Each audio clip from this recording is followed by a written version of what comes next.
ಮೇರೆ,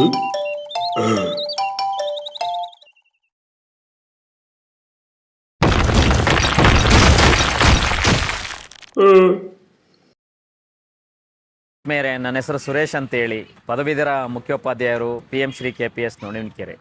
ಇಲ್ಲಿ ನಾವು ಪ್ರಕೃತಿ, ಆಹಾರ, ಆರೋಗ್ಯ, ನವೋದ್ಯಮ, ಸಾಂಪ್ರದಾಯಿಕ ಆಹಾರದಲ್ಲಿದೆ ನಮ್ಮ ಭವಿಷ್ಯ ಎನ್ನುವಂತಹ ವಿನೂತನ ಕಾರ್ಯಕ್ರಮವನ್ನು ದಿನಾಂಕ 11/2/2026 ಮತ್ತು 12/2/2026 ಹಮ್ಮಿಕೊಂಡಿದ್ವಿ. ಸೊ ನಮಗೂ ತುಂಬ ಖುಷಿ ಆಗುತ್ತೆ. ಯಾಕೆ ಅಂತಂದರೆ ಅದಕ್ಕೆ ಬಂದಂತಹ ಸ್ಪಂದನೆ ಇರುವಂಥದ್ದು ನಮಗೆ ಆತ್ಮತೃಪ್ತಿಯನ್ನು ಕೊಟ್ಟಿರುವಂಥದ್ದು.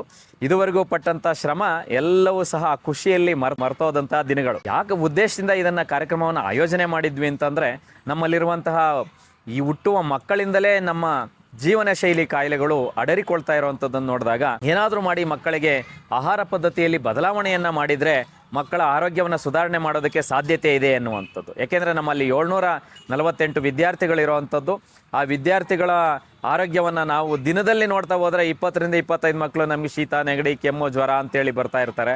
ಸೊ ಅದನ್ನೇನಾದರೂ ಮಾಡಿ ನಾವು ಕಡಿಮೆ ಮಾಡಬೇಕು ಅನ್ನುವಂಥ ಉದ್ದೇಶದಿಂದ, ಅವರ ಆಹಾರ ಕ್ರಮದಲ್ಲಿ ಬದಲಾವಣೆ ಮಾಡುವ ಉದ್ದೇಶದಿಂದ ಈ ಒಂದು ವಿಶೇಷವಾದ ಕಾರ್ಯಕ್ರಮವನ್ನು ಆಯೋಜನೆಯನ್ನು ಮಾಡಿದ್ವಿ. 42 ಜನ ಶಿಕ್ಷಕರು ಸಹ ಈ ಕಾರ್ಯಕ್ರಮದಲ್ಲಿ ಎಲ್ಲ ಪೋಷಕರ ಸಹಕಾರದಿಂದ ಈ ಕಾರ್ಯಕ್ರಮದಲ್ಲಿ ಭಾಗವಹಿಸಿದ್ರು.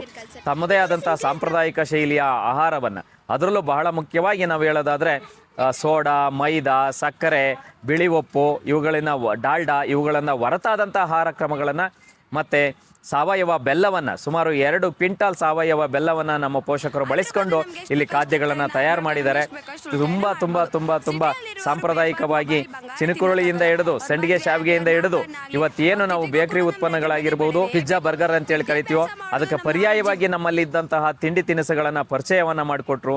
ನಮ್ಮ ಮಕ್ಕಳಂತೂ ನನಗೆ ತುಂಬ ಖುಷಿ ಆಗುತ್ತೆ. ಒಬ್ಬರು ಸಹ ಅವರ ಮಾತುಗಳು ಮುತ್ತಿಗೆ ಸಮಾನ.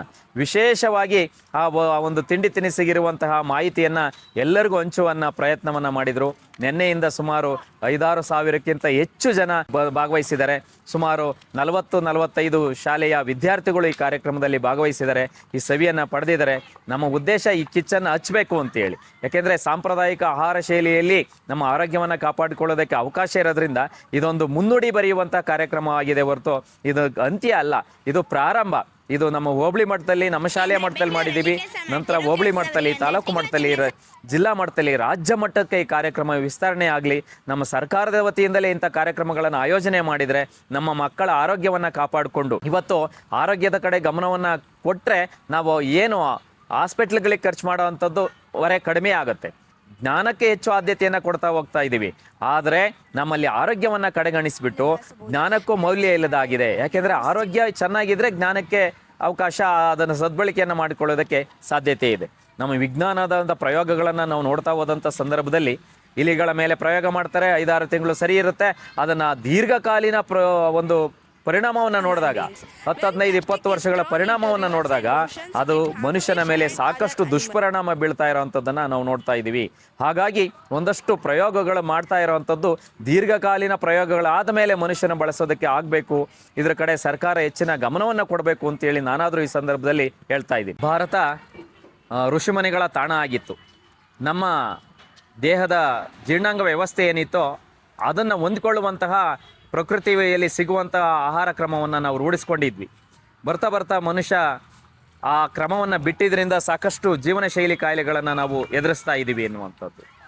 ಈ ನಮ್ಮ ಲಾಭದ ದುರಾಶೆಗೆ ಬಿದ್ದಂತಹ ಮನುಷ್ಯ ಏನು ಮಾಡ್ತಾ ಇದ್ದಾನೆ, ನಮ್ಮ ಆಹಾರದಲ್ಲಿ ಕಲಬೆರಕೆ ಜಾಸ್ತಿ ಆಯಿತು. ಆ ಕಲಬೆರಕೆಯ ದುಷ್ಪರಿಣಾಮ ನಮ್ಮಲ್ಲಿ ಹಲವಾರು ಜೀವನ ಶೈಲಿ ಕಾಯಿಲೆಗಳನ್ನ ಒದಗಿಸ್ತು. ಇದರಿಂದ ನಮ್ಮ ಆಯಸ್ಸೇ ಕಡಿಮೆ ಆಗ್ತಾ ಇರುವಂಥದ್ದನ್ನು ನಾವು ಇಂದಿನ ದಿನಗಳಲ್ಲಿ ನೋಡ್ತಾ ಇದ್ದೀವಿ. ಇವತ್ತು ತಂತ್ರಜ್ಞಾನ, ವಿಜ್ಞಾನ ಸಾಕಷ್ಟು ಅಭಿವೃದ್ಧಿಯನ್ನು ಹೊಂದಿದೆ. ಅಭಿವೃದ್ಧಿ ಹೊಂದಿದಷ್ಟು ಮಾನವ ಜೀವನ ಮಾಡೋದಕ್ಕೆ ಸರಳ ಕ್ರಮಗಳನ್ನು ನಾವು ರೂಢಿಸ್ಕೊಳ್ತಾ ಬಂದಿದ್ದೀವಿ. ಆದರೆ ಆರೋಗ್ಯ ಸುಧಾರಣೆಯ ಕಡೆ ಹೆಚ್ಚಿನ ಗಮನವನ್ನು ಕೊಡಲಿಲ್ಲ. ವಿಜ್ಞಾನ, ತಂತ್ರಜ್ಞಾನ ಅಭಿವೃದ್ಧಿ ಬಂತು, ನಮ್ಮ ಆರೋಗ್ಯ ಕಡಿಮೆ ಆಯಿತು, ಆಸ್ಪತ್ರೆಗಳ ಸಂಖ್ಯೆ ಹೆಚ್ಚು ವೃದ್ಧಿ ಆಯಿತು. ಇದು ನಮಗೆ ಸಾಕಷ್ಟು ಸಮಸ್ಯೆಯನ್ನು ತಂದೊಡ್ದಿರೋವಂಥದ್ದನ್ನು ನಾವು ನೋಡ್ತೀವಿ. ಇವತ್ತು ಇವೆಲ್ಲವೂ ಸಹ ನಮ್ಮ ಮಕ್ಕಳಲ್ಲಿ ಕೆಲವೊಮ್ಮೆ ಕೃಷಿ ನಷ್ಟ ಅನ್ನುವಂಥ ಭಾವನೆ ಇರುವಂಥದ್ದು. ಅದೇ ನಾವು ಕೃಷಿ ಉತ್ಪನ್ನಗಳನ್ನು ಉತ್ಪಾದನೆಯನ್ನು ಮಾಡಿ ಅದಕ್ಕೆ ಮೌಲ್ಯವರ್ಧನೆಯನ್ನು ಮಾಡಿದರೆ ಮುಂದಿನ ದಿನಗಳಲ್ಲಿ ನಮ್ಮ ಮಕ್ಕಳು ಸಹ ನವೋದ್ಯಮಿಗಳು ಆಗೋದಕ್ಕೆ ಸಾಧ್ಯತೆ ಇದೆ ಅನ್ನುವಂಥದ್ದನ್ನು, ಅದೊಂದು ಅವಕಾಶವನ್ನು ಒದಗಿಸಿಕೊಡುವಂಥ ಪ್ರಯತ್ನವನ್ನು ಈ ಕಾರ್ಯಕ್ರಮದಲ್ಲಿ ನಾವು ಮಾಡಿದ್ದೇವೆ.